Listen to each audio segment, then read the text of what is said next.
अस्सलाम वालेकुम दोस्तों, तव्हांखे धमाकेदार नई तकरार ड्रामे जी क़िस्त जी जेको आहे अपडेट ॾींदा हलूं। अचण वारी क़िस्त में छा वाक़ई हाणे मीर जेको आहे उहो नवाब खान जे पुलिस जे हथां पकड़ियो वेंदो ऐं जेका पुलिस छापो हणंदी सिजावल बि गिरफ़्तार थी वेंदो, या सिजावल वरी का नई गेम खेॾंदो नवाब खान जे ख़िलाफ़। दोस्तों, ही अॼु वॾी अपडेट आहे, नंढड़े वीडियो में बिग अपडेट।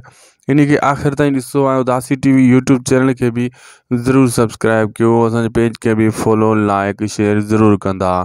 दोस्तों, मैं तव्हांखे ॿुधाईंदो हलां, पहिरीं ॻाल्हि त पुलिस खां छापो हणाईंदो नवाब खान, इहा सिजावल खान खे त पहिरियों ई ख़बर आहे।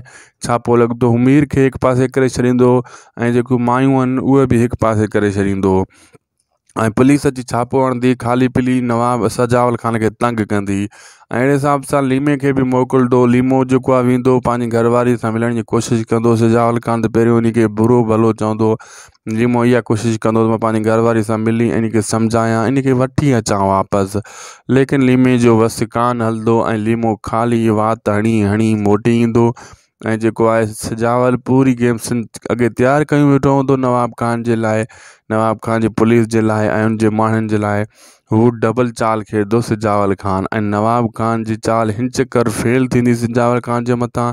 ऐं सिजावल मीर उन वटि आहे, इहा नवाब खान खे बि ख़बर पइजी चुकी आहे, लेकिन हू इस्तेमालु कंदो पंहिंजे मीर जे हिसाब सां नई गेम खेॾंदो ऐं सिजावल खे हिन चकर शिकस्त अचण वारी आहे। सॉरी, नवाब खान खे हिन चकर शिकस्त अचण वारी आहे सिजावल खान जे हथां।